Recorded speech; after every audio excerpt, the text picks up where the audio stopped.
오늘 하나님 말씀은 요엘서 2장 12절부터 17절까지 말씀을 같이 보고 교제 나누기를 원합니다. 요엘 2장 12절부터 17절 두 절씩 교독하겠습니다. 제가 먼저 읽겠습니다. 12절 여호와의 말씀에 너희는 이제라도 금식하고 울며 애통하고 마음을 다하여 내게로 돌아오라 하셨나니 너희는 옷을 찢지 말고 마음을 찢고 너희 하나님 여호와께로 돌아올지어다. 그는 은혜로우시며 자비로우시며 노하기를 더디하시며 인애가 크시사 뜻을 돌이켜 재앙을 내리지 아니하시나니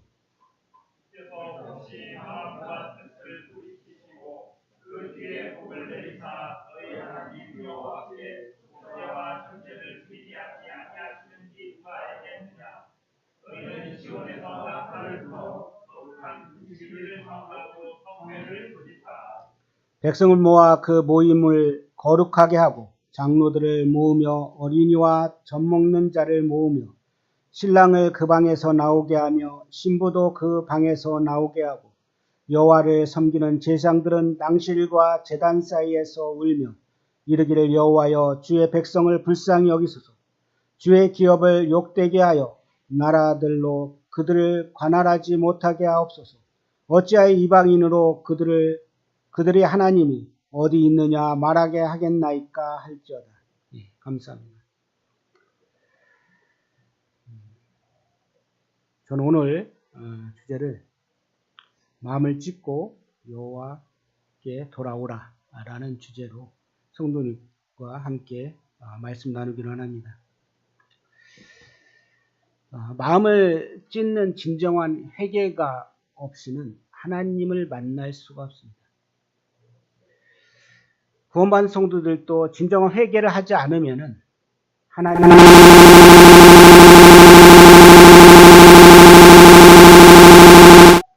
마음을 찢고 하나님께로 돌아와 회복되기를 원합니다.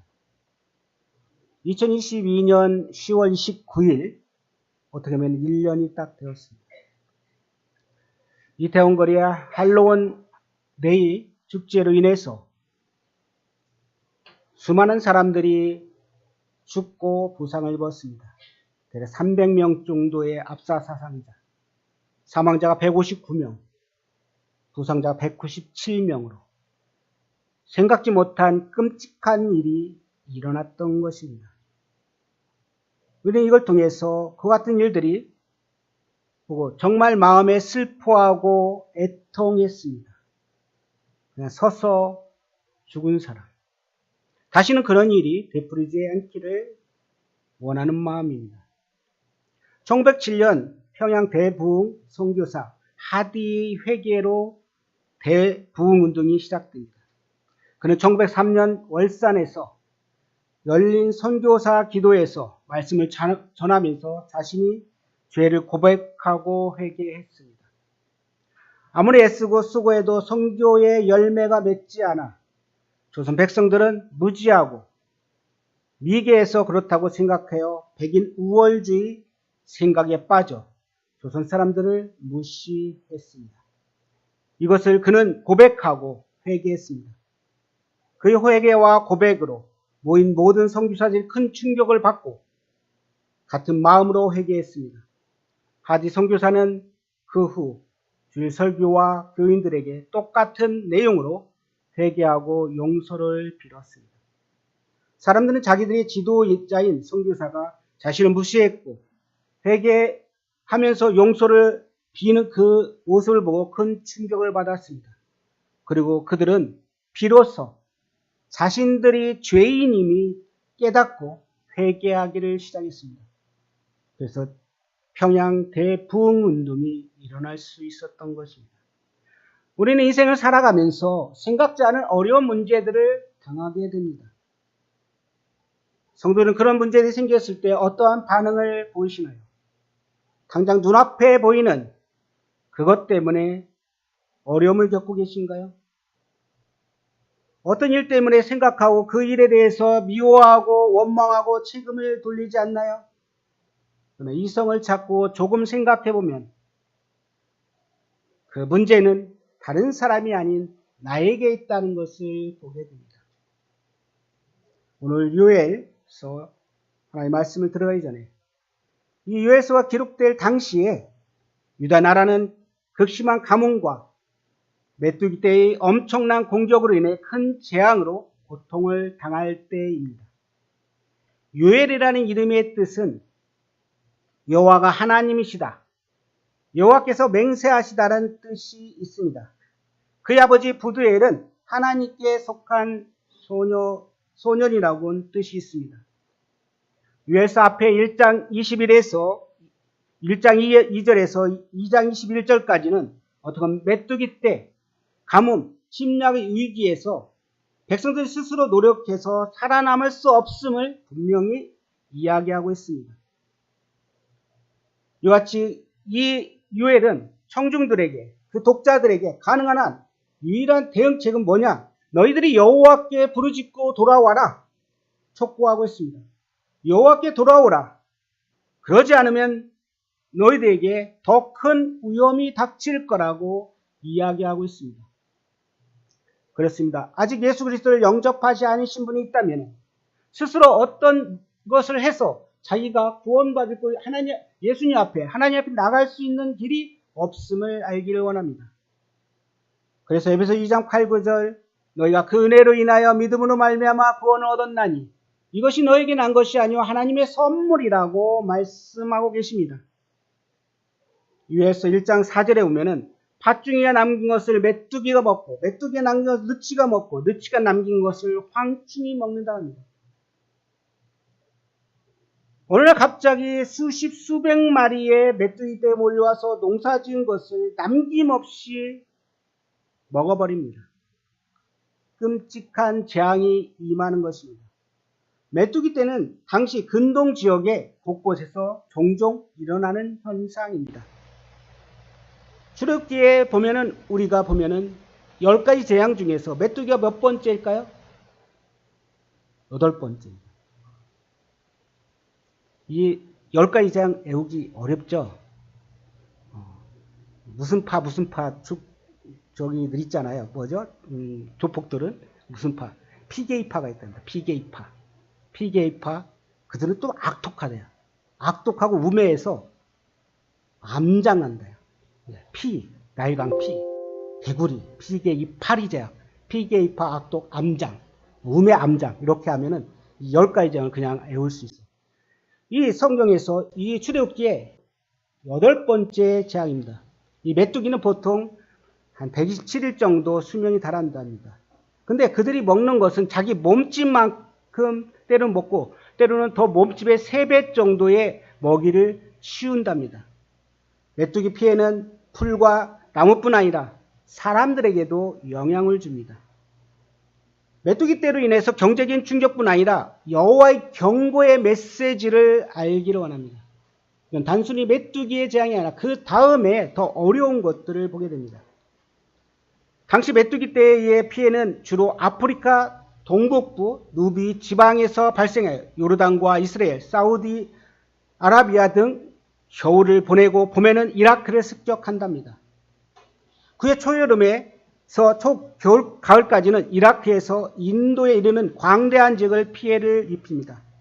9월이 되면 다시 아프리카로 되돌아온다고 합니다. 이같이 메뚜기 떼로 인해서 피해는 비단 농작물에만 그치는 게 아니라 생태계의 파괴를, 환경적인 파괴를 가지고 옵니다. 이 메뚜기 떼 피해로 인해서 얼마 남지 않은 이 식물들이 다 사라집니다. 요엘서 1장 5절부터 메뚜기 때문에 밭도 황폐화되고 포도나무와 무화과나무와 대추나무와 사과나무 등 밭의 모든 나무들에 다 시들어지고 그렇습니다. 소떼와 양떼가 먹을 풀이 없고 마실 물도 없어 울부짖습니다. 곡식과 포도주가 생산이 되지 않고 하나님께 드릴 수 있는 소제와 전제도 드릴 것이 없습니다. 이 상황이 그 앞에 저희 읽은 말씀 그 앞에 그와 같은 내용들이 이릅니다. 출애굽기 10장 14절부터면 이 메뚜기로 인한 피해가 어떤지를 보면은 이렇게 나옵니다. 메뚜기가 애굽 온 땅을 이르러 그 사방에 내리며 그 피해가 심하니 이런 메뚜기는 전에도 없었고 후에도 없을 것이라. 메뚜기가 온 땅을 덮어 땅을 어둡게 되었으며 메뚜기가 우박에 상하지 아니한 밭이 채소와 나무 열매를 다 먹었고 애굽 온 땅에서 나무와 밭이 채소나 푸른 것은 남지 않았더라. 메뚜기 재앙 앞에가 우박 재앙입니다. 우박으로 인해서 피해 입었는데 그 남은 것조차도 메뚜기가 다 먹어버린다는 것입니다. 근데 왜 갑자기 이런 엄청난 재앙이 하나님 백성에 임했을까요? 그것은 바로 그들이 범한 죄악 때문이 그렇습니다. 그리고 그 재앙이 임박했다고 말하고 있습니다. 임박했다. 그렇습니다. 주님이 오실 날이 가까운 것들을 우리는 보게 됩니다. 여호와의 날이 가까움을, 심판 날이 가까움을 우리는 보게 됩니다. 그들 죄 때문에 하나님의 심판이 임한다는 것입니다.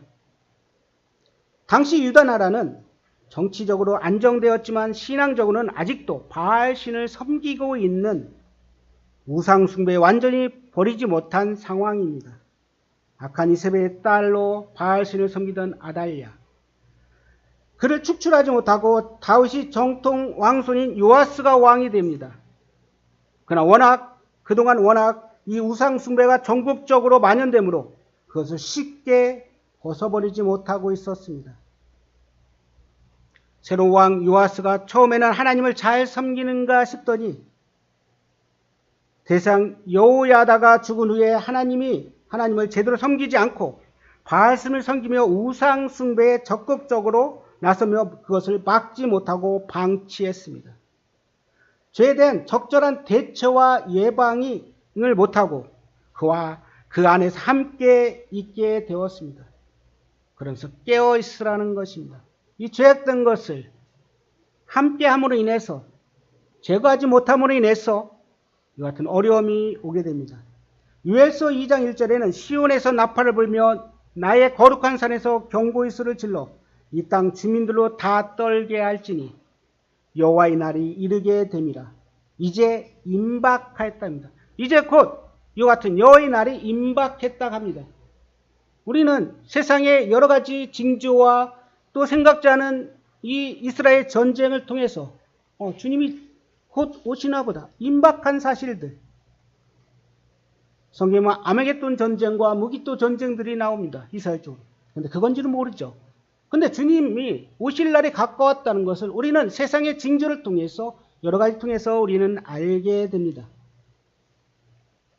요엘서 2장 4절에서 6절에는 그의 모양은 말 같고, 이제 오게 될 그 모습을 이야기합니다. 그의 모양은 말 같고 그 달리는 것은 기병 같으며 그들이 산꼭대기에 뛰는 소리는 병거 소리와 같고 불꽃이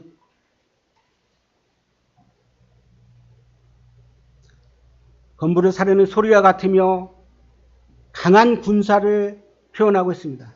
그 앞에서 백성들이 질리고 무리의 낯빛이 하얘졌다고 합니다. 그 상황이 얼마나 강하면 그 같은 표현을 할까요? 우리는 계시록을 보면은 이제 7년 대환란이 나옵니다. 7년 대환란 때 3년 반 동안은 아주 잠잠한 인재앙이 나옵니다. 그러면서 그 이후 3년 반 동안에는 나팔재앙과 대접대응이 나오는데 너무나 급하게 옵니다. 그리고 강하게 옵니다. 이와 같이 우리가 이 같은 모습을 보면서 주님의 날이 가까움을 우리는 알게 됩니다. 우리의 삶의 현실은 어떤가요?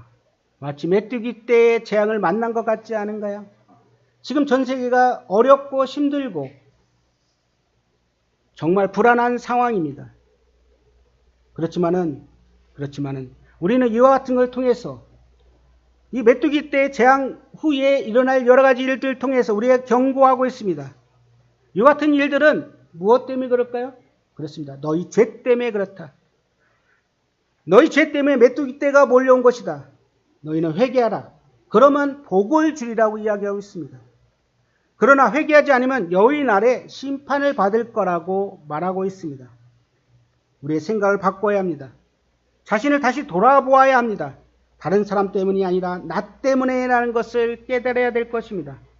나의 죄가 무엇인지 돌아보고 깨달아야 할 것입니다. 하나님께 나아가 죄를 회개하고 하나님의 도우심과 은혜를 구해야만 우리가 살 수 있다는 것을 보게 됩니다. 첫 번째, 여호와께 돌아오라고 말하고 있습니다. 여호와께 돌아오라. 12절입니다. 2장 12절.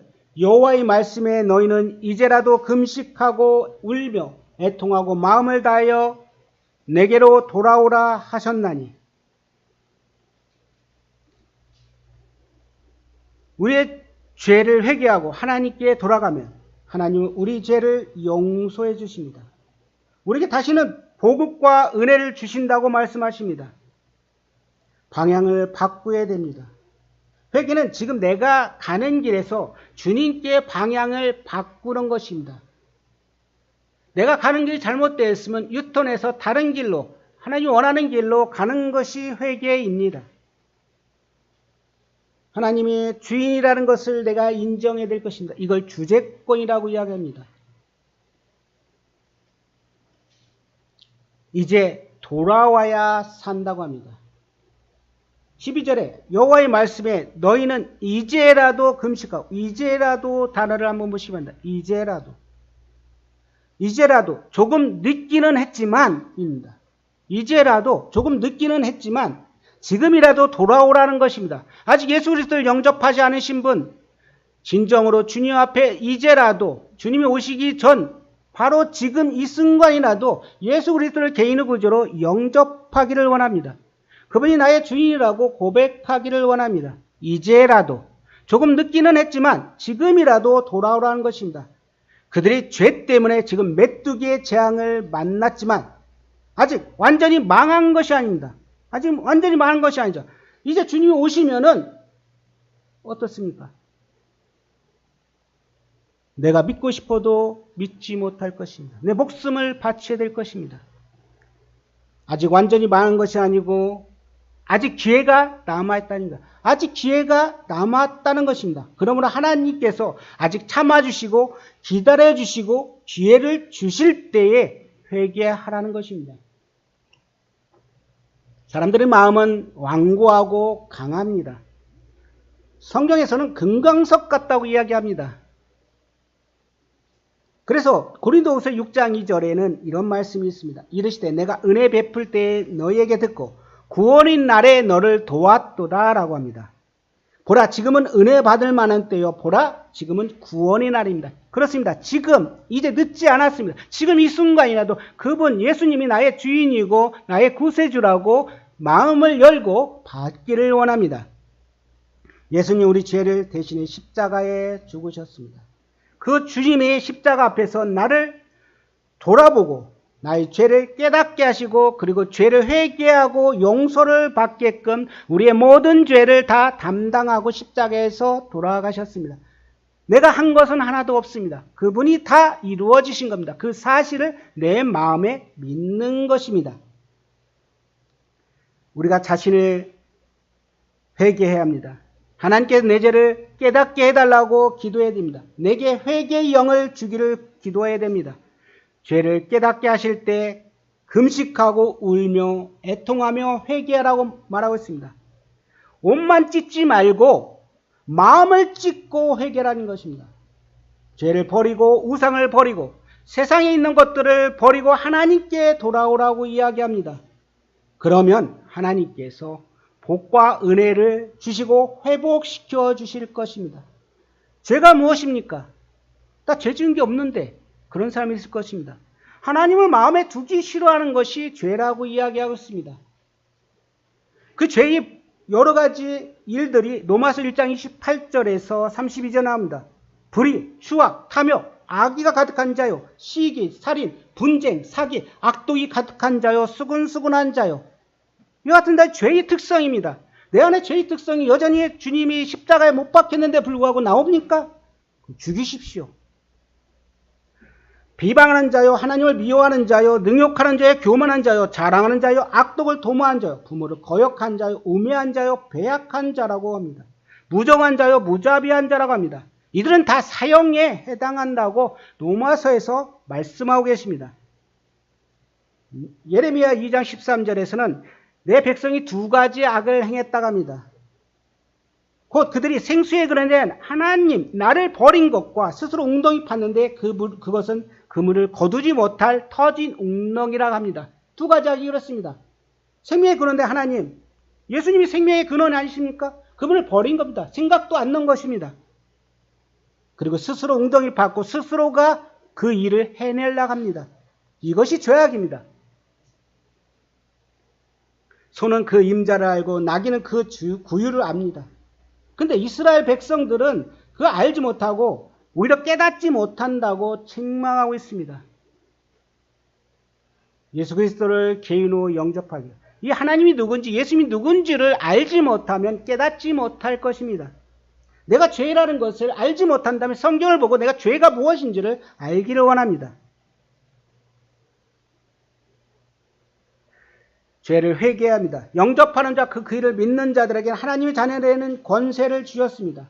이는 혈통이나 육정이나 사람의 뜻은 하지 않고 오직 하나님께로부터 난 자들이라고 이야기하고 있습니다. 유엘 선지자는 유다 백성들에게 하나님께 징계하신 뜻이 무엇인지를 기억하라고 말씀하고 계십니다. 하나님이 떠나시면 이스라엘은 더 이상 언약의 백성, 제사장 나라가 될 수 없습니다. 이 같은 환난 가운데 우리가 정말 주님 앞에 옷을 찢은 게 아니라 마음을 찢으면서 주님의 함께함을 우리는 기도해야 될 것입니다. 이것을 놓치면 안 될 것입니다. 하나님이 우리와 함께하지 않는다면 우리가 있을 필요가 없을 것입니다. 하나님은 살아계신 하나님이십니다. 하나님 우리 교회의 머리가 되십니다. 근데 머리 되신 주님, 그 영광을 우리가 함께 드려야 됨에 불구하고 그렇지 않는다면 하나님이 어떠한 우리에게 어려움을 주실까요? 요엘서 1장 13절에는 제사장들아 너희는 굵은 배로 동이고 슬피 울지어다 라고 합니다. 제사장들아 너희는 굵은 배로 동이고 슬피 울지어다. 제단의 수종드는 자들아 너희는 울지어다. 내 하나님께 수종드는 자들아 너희는 와서 굵은 베옷을 입고 밤이 새도록 누울지다.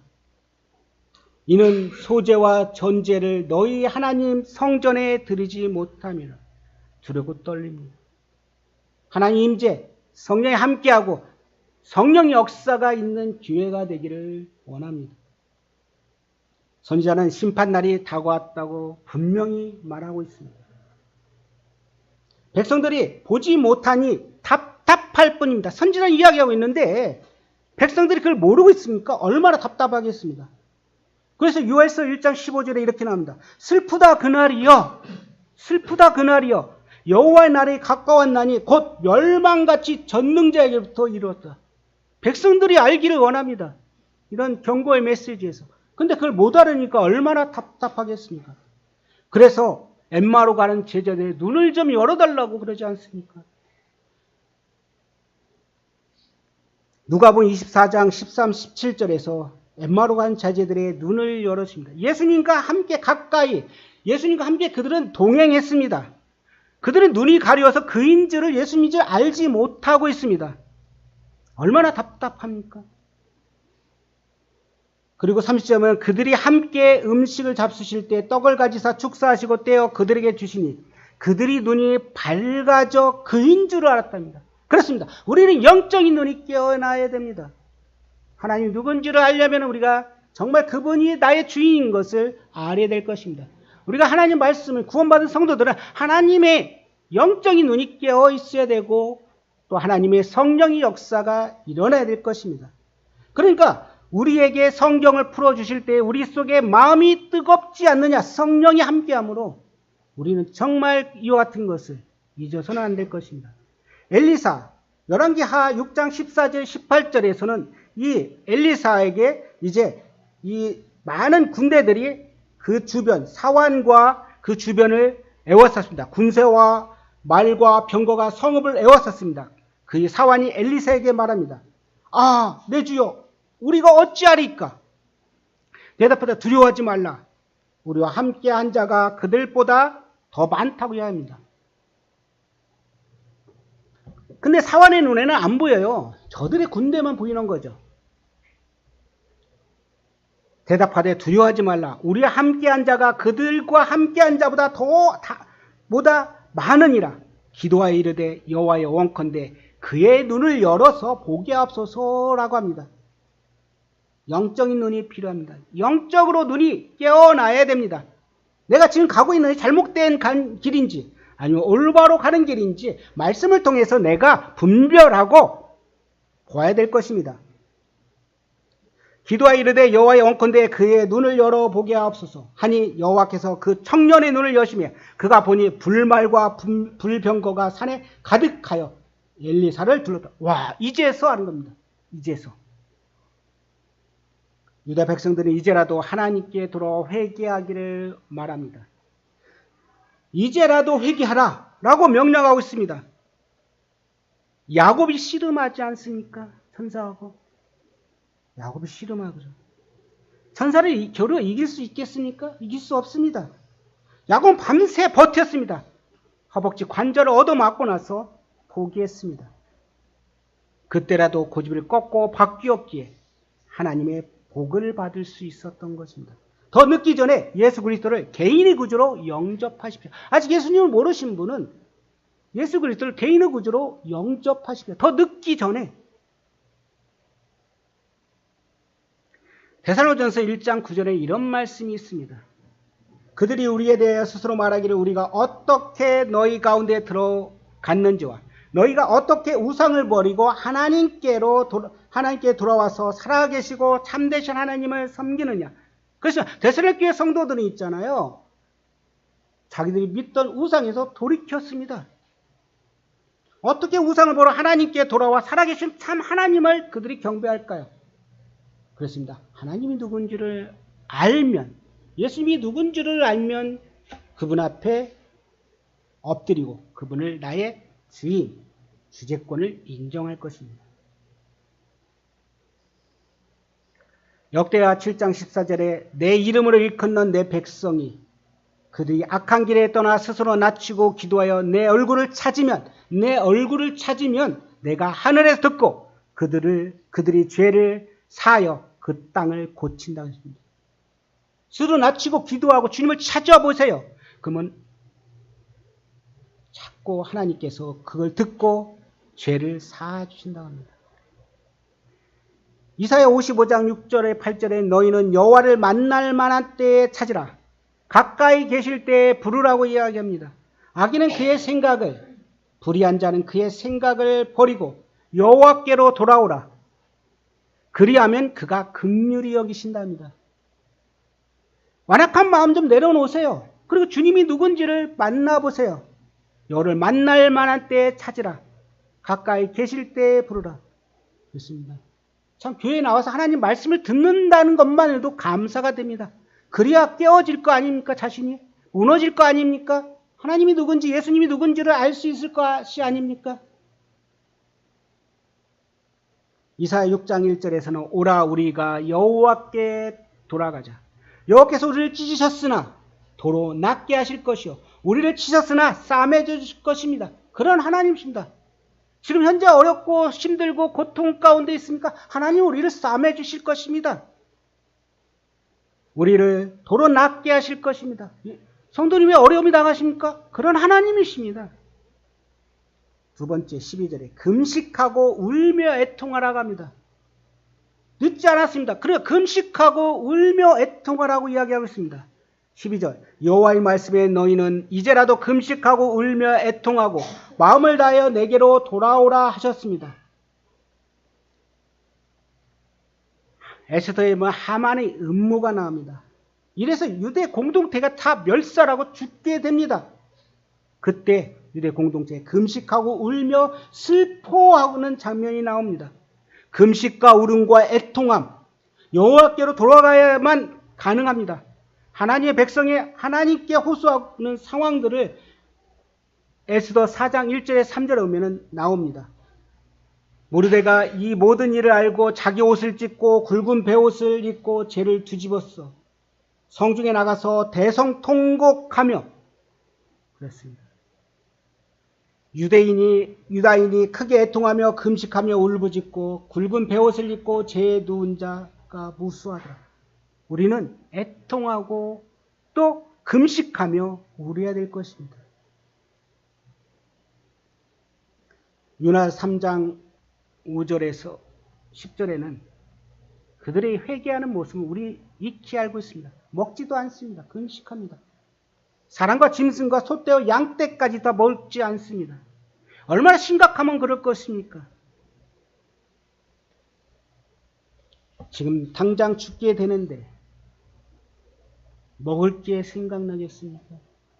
내가 지금 당장 힘들고 어려운데 먹고 즐길 시간이 되겠습니까? 애통하고 금식하고 우리는 주님께 가야 될 것입니다. 저는 최근에 이런 이야기를 듣고 참 형제님들보다 자매님이 더 귀하다는 생각을 들었습니다. 자매님들 교회를 더 사랑하는 모습들을 또 열심히 내는 모습들을 보게 되었습니다. 자매님들 기도 딜레이 지금 이 상황에서 주님의 회복되게 하기를 원하십니다. 예배가 회복되고 하나님이 찬양되고 영혼이 구원받고 성도의 교제가 아름답기를 원하십니다. 그를 위해서 자매님들이 기도 딜레이, 금식을 정해놓고 시간을 정해놓고 기도하는 모습, 줌으로 기도하는 모습들을 보면서 우리는 정말 귀하다는 생각합니다.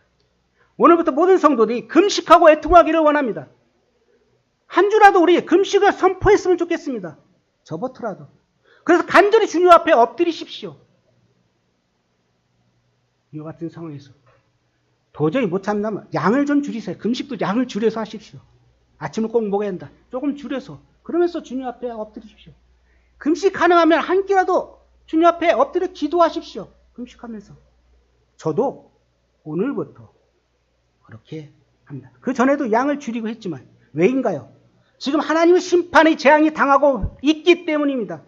더 큰 하나님의 진노와 심판이 눈앞에 와 있기 때문에 그렇습니다.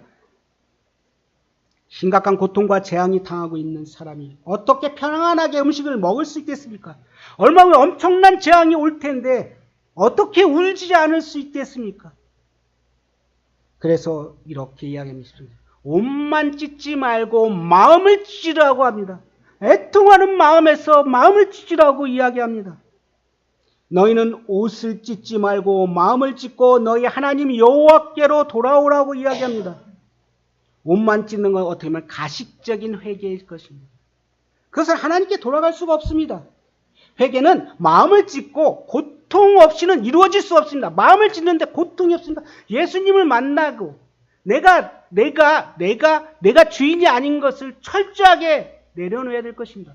진정으로 내가 예수님이 자녀입니까? 내가 진정으로 내 마음을 찢고 주님 앞에 나갔습니까? 이런 고통이 없다면 이렇게 내가 주님 앞에 처절하게 엎드려져야 할 것입니다. 마음은 인간의 내면 세계입니다. 우리 안에 생각, 이성, 감정, 의지들이 담겨 있습니다. 그래서 마음을 찢어야 될 것입니다. 본문에서 마음을 찢으라는 이 단어는 명령이지만 여기서 찢으라는 히브리어 카라는 째다, 떼어내다는 뜻이 있습니다. 그래서 우리 안에 잘못된 이성이나 의지 등이 자라나면 이게 잘못돼서 뭐가 돼요? 암덩이가 된단 말이에요. 잘못된 것도 있으면. 그러면 그 암덩어리를 우리는 그냥 놔둡니까? 아닙니다. 치료해야 됩니다. 메스로 도려내서 스스로 해야 합니다. 그게 아직 구원받지 않은 분들은 히브리 4장 12절의 말씀과 같이 하나님 말씀 살아있고 운동력 있어 좌우에 어떤 날쌘 검보다 이르여 혼과 영과 관절과 골수를 찔러 쪼기까지 해서 그 사람을 바꿔낸다. 그 하나님 말씀만이 가능한 것입니다. 어떤 방법으로도 그가 하나님께 돌아올 수 없습니다. 하나님 말씀으로 그 생각들을 바꾸게 됩니다. 우리 안에 병들고 왜곡되고 건전하지 못한 죄악 덩어리가 있습니까? 제거해야 됩니다. 고통이 수반될 것입니다. 바로 이게 회개입니다. 마음의 진정으로 사과해야 되고 진실한 마음에 통회하는 마음, 참된 회개가 필요합니다. 죄를 깨닫고 회개할 때 회개하는 심령의 표현이 못습니다. 회개는. 에스라도 백성들이 죄를 깨달았을 때 옷을 찢고 울며 회개했습니다. 에스라 9장 14절에 16절에는 내가 이 일을 듣고 속옷과 겉을 찢고 머리털과 수염을 뜯으며 기가 막혀 앉았다고 합니다. 이 사람들이 죄악 때문에 내게로 모였더라. 내가 저녁 제사 드릴 때까지 기가 막혀 앉았더라. 저녁 제사 드릴 때에 내가 근심 중에 일어나서 속옷과 겉옷을 찢고 찢은 채 무릎을 꿇고 나의 하나님 여호와를 향해 손을 들었더라. 그렇습니다. 회개하는 길만이 살 것입니다. 그릇된 길을 가다가 행여 징계를 받을까? 신앙을 포기하거나 인간적인 술책을 구해서는 안 될 것입니다. 우리가 살 길은 하나님께 돌아가는 길밖에 없습니다. 탕자의 비유에서 보면은 내가 하늘과 아버지께 죄를 지었사오니 지금부터 아버지 아들이라고 일컬음을 감당하지 못했다. 회개했습니다. 진정 자기가 죄인임을 알고 내가 누군지를 알고 주님 앞에 회개하고 돌이킬 때 주님께서 하나님께서 받아주실 것입니다. 너희는 옷을 찢지 말고 마음을 찢고 너희 하나님께 돌아오라고 강조하겠습니다. 회개는 옷도 찢고 마음도 찢는 것입니다. 그런데 옷만 찢고 회개했다고 생각한다면 잘못입니다. 여기서 옷은 겉으로 보이는 상징입니다. 따라서 옷을 찢는다는 것은 내가 회개한다는 것, 다른 사람들에게 보인다는 어떤 행위적인 것이 될 수 있습니다. 문제는 내 내면의 변화, 표면적인 회개한 모습이 전부가 아니라는 것입니다. 내 내면의 변화가 일어나야만 진정으로 회개가 된 것입니다. 그래야만 하나님이 역사가 일어나는 것입니다. 나 지른 걸로 내 죄 다 사했어. 지식적으로. 입으로 말한다고 해서. 내면의 변화가 없으면요, 그는 구원받는 거라고 할 수가 없습니다. 진정으로 내 마음이 찢어서 하나님 앞에 자복하고 내가 죄인임을 철저하게 느끼고 하나님, 이 주님밖에 없습니다. 나를 살려주세요 하는 고백이 필요할 것입니다. 다윗도 하나님 앞에 큰 죄를 범했지만 신중에 통회하며 회개했습니다. 진정으로 회개했기에 하나님이 끝까지 다윗을 사용하셨던 것을 보게 됩니다. 회개는 명령입니다. 내 마음속에 자리 잡고 있는 악한 생각, 가치관, 관습들을 떼어내는 일은 누가 대신해 주지 않습니다. 고통스럽지만 내가 해야 되는 것입니다. 시편 51편 17절에 하나님께서 구하신 제사는 상한 심령이라. 하나님이여 상하고 통회하는 마음을 주께서 멸시하시 아니하시니라 라고 말하고 있습니다. 진심으로 죄를 깨닫고 회개하는 마음이 없으면 습관적으로 형식적으로 옷만 찢기만 했다는 것은 그것은 진정한 형식적인 것이지 진정한 회개가 아닐 것입니다. 진심으로 회개한다는 것은 마음을 찢으면서 진정으로 죄를 깨닫고 뉘우치는 것입니다. 죄의 심각함을 알고 하나님을 두려워하는 마음이 필요할 것입니다. 옷만 찢는 회개는 가증스러운 것입니다. 잠언 28장 9절에서 가증스러운, 하나님 말씀에 순종하지 않은 기도는 가증스럽다고 이야기합니다. 사람이 귀를 돌려 율법을 듣지 아니하면, 순종하지 아니하면 그의 기도는 가증합니다. 우리의 기도가 정말 주님 앞에 순종하면서 기도하는 것일까요? 마음을 찢는 것은 죄 때문에 큰 고통을 겪습니다. 가슴을 칼로 찌르듯이 죄 때문에 가슴이 아파서 가슴을 치며 회개해야 될 것입니다. 마음을 찢는 것은 가슴을 도려내는 것입니다. 죄를 씻어내고 버리는 결단이 필요합니다. 에스라 선지자는 백성이 죄를 발견하고 옷을 찢고 머리털과 수염을 쥐어 뜯었습니다. 그리고 땅바닥에 앉아 통곡하며 회개했습니다.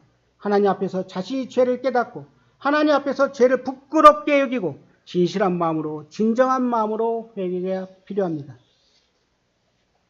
회개하는 사람은 복이 있습니다. 그렇죠? 회개하면은 복을 받는 것입니다. 이게 복이라는 것은 데라카, 또 무릎을 꿇다, 바라크에서 나온 단어입니다. 마음으로부터 죄를 돌이키고 자복하는 길입니다. 하나님께 복을 구하는 것이 올바른 방법입니다. 마음을 찢고 회개할 때 비로소 살 길이 열립니다. 하나님 앞에 들어와서 진심으로 회개하는 자 하나님께서 복을 베푸십니다.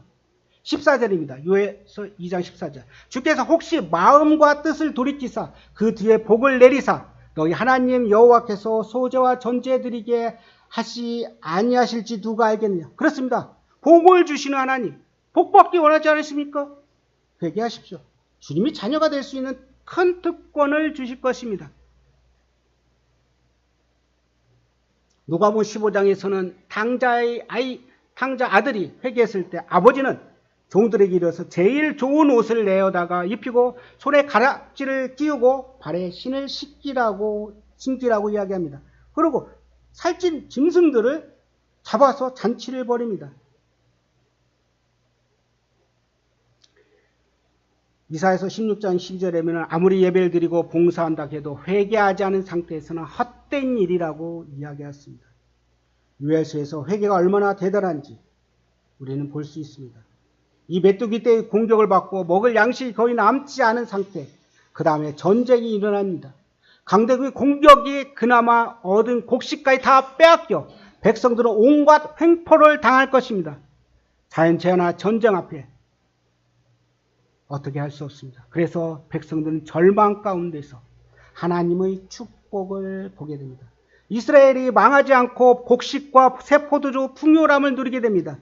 요엘 2장 18, 19절에 그때 여호와께서 자기 땅을 극진히 사랑하시어 그의 백성을 불쌍히 여기실 것이라. 여호와께서 그들에게 응답하여 이르기를 내가 너희에게 곡식과 새 포도주와 기름을 주리니 너희가 이로 말미암아 흡족하리라. 내가 다시 너희가 나라들 가운데서 욕을 당하지 않겠다고 약속해 주십니다. 얼마나 아름답습니다. 먹을 것이 없는 나라, 그에게 이제 먹을 것이 풍부하게 곡식과 새 포도주와 기름을 주겠다고 말씀하십니다. 또한 나무들과 열매가 풍성하다고 했습니다. 요엘서 2장 24절에 마당에는 그 밀이 가득하고 독에는 새 포도주와 기름이 넘친다고 합니다. 22절에 들에 풀이 싹이 나며 나무가 열매를 맺으며 무화과와 포도나무가 다 힘을 내는다고 이야기합니다. 그렇습니다. 이 저주의 땅, 이 풍요로운 땅이 되고 전쟁의 절망으로 회복의 희망으로 변합니다. 무엇이 이것을 바꾸어 놓았을까? 이스라엘 백성들에게 회개를 촉구했을 때 회개가 이제 이전보다 이유가 더 좋은 것으로 바꾸었음을 보게 됩니다. 옷을 찢지 말고 마음을 찢고 하나님께 돌아오기를 원합니다. 형식이 아닌 진정으로 내 마음에서 주님 앞에 애통하는 마음으로 가기를 원합니다. 아직 예수님을 믿지 않은 분이 있다면 그 마음에 하나님 말씀을 듣거든 마음을 완고하게 하지 마시기 바랍니다. 그리고 목이 고다지는 백성이 되지 않기를 원합니다. 그리고 스가랴서 7장에서는 이렇게 합니다. 그들이 듣기 싫어하며 등을 돌리며 듣지 아니하려고 귀를 막으며 그 마음이 금강석 같게 하였다고 합니다. 그렇습니다. 듣는 마음, 하나님 메시지가 왜 그런지를 듣기를 원합니다. 새로운 변화가 일어나지 않는 것은 회개하지 않기 때문입니다. 회개는 우리 마음의 녹이고 회개는 세상의 가장 위대한 가능성을 보여줍니다. 회개로부터 우리가 바뀌어집니다. 회개를 통과하지 않고는 어느 것도 바꿔질 수가 없습니다. 회개함으로 다시 새로워지기를 원합니다. 모든 사람이 죄를 범하였으면 하나님의 영광이 이르지 못했다고 합니다. 그렇습니다. 이제 모든 사람이 죄입니다. 죄임을 고백하고 나는 할 수 없습니다. 주님, 저를 구해주세요. 저를 건져내 주세요. 그렇게 해서 그분이 나의 주이라고 만일 내가 내 입으로 예수를 주로 시인하며 하나님께 그를 죽은 자 가운데서 살리실 것을 내 마음에 믿음. 그렇습니다. 마음을 찢고 그 예수님을 내 마음에 받아들이면 그리고 입으로 시인하면 구원을 얻는다고 했습니다. 그리고 우리를 흑암의 권세에서 건져 하늘의 나라로 옮기셨다고 했습니다. 그렇습니다. 누구든지 그리스도 안에 있으면 새로운 피조물이라. 이전 것이 지나갔으니 보라 새 것이 되었습니다. 오늘 하나님 말씀 요엘서를 통해서 진정으로 옷만 찢지 말고 애통하는 마음으로 마음을 찢고 저 같은 상황에서 주님 우리가 어떻게 될까? 여기 보면은 뭐라고 나오냐면은 어린이부터 젖먹는 아이까지 또 시집 장가가고 신랑과 신부까지 다 주님 앞에 죄를 고백하고 엎드리라고 이야기합니다.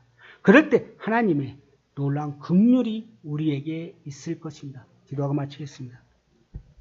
감사하신 아버지 하나님, 주님 유의 말씀을 통해서 저희가 구원받기를 원합니다.